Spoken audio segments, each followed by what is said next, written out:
All right, ladies and gentlemen, it is day 2 of informational text and essays. So today we are focusing on 2 things: text evidence stems and transitions.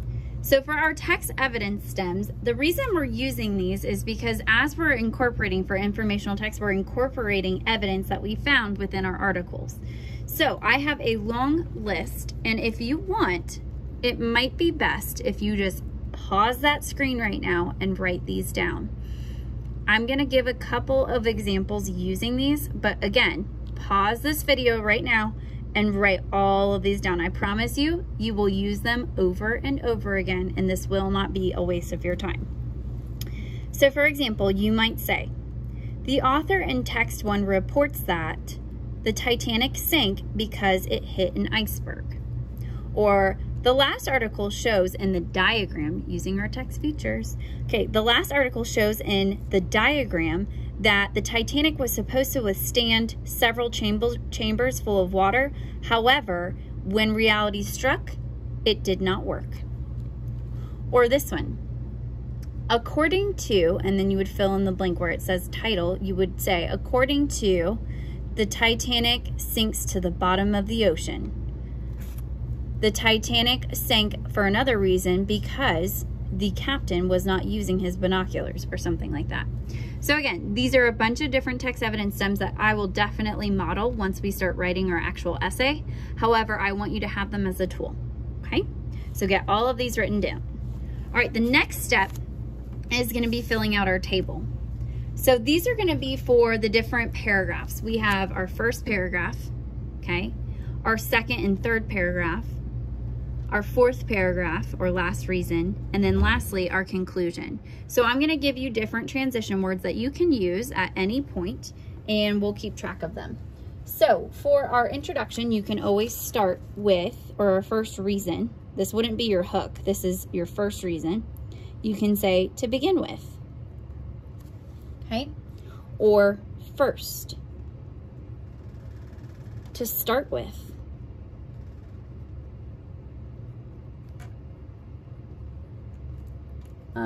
You can do foremost, meaning like in the beginning. Ultimately, which means it might be one of your most important reasons. Or for starters, which I like that one, okay? All right, so I'll pause this right here. Maybe pause it and write those down. Okay. Moving right along to our next paragraph. This would be our third paragraph, second reason. We could say, moving on. Okay, I like that one. It sounds like you're talking to the audience. Or you can say, instead of moving, you can do continuing on. We can do on top of that, meaning on top of reason 1. In addition, so you're adding in another reason as to why you think whatever it is we're discussing. Or moving forward, meaning your essay is going to continue on. We can also say additionally, another great one. So again, I will hold this up for you. You can go ahead and pause it and copy down our second column. All right. Our third and final reason, if we were writing our essay, you could say, last but not least.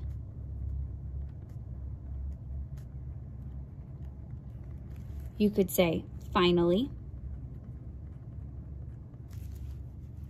You could say, lastly. You could do moreover, which is kind of opposite of foremost, which is what we had said earlier. A big one, fancy word, subsequently. That's a fun one. Okay. Let's see, we could say furthermore, another fancy one. And you'll get more comfortable with these as you continue on. Okay, so if you want to pause this and copy down that third column. Okay, now this is for restating your thesis. You would say, in conclusion, here are some different ways that you could say it, okay? As you can see, because at this point you've shared all these different reasons as to why you believe what you believe. to sum up, because now you're just reviewing over all the things you've already talked about, all things considered,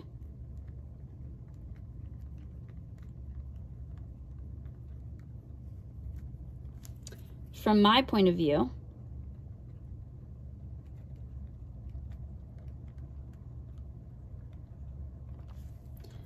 in closing,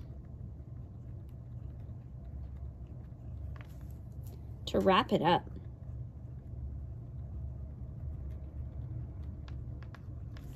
okay? All right, go ahead and pause that screen and fill out that fourth column.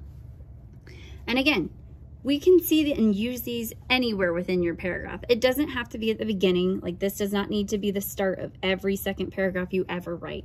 And this doesn't need to be how you end every single conclusion paragraph. You can use these throughout your paragraphs to help you and the reader continue to read and move along.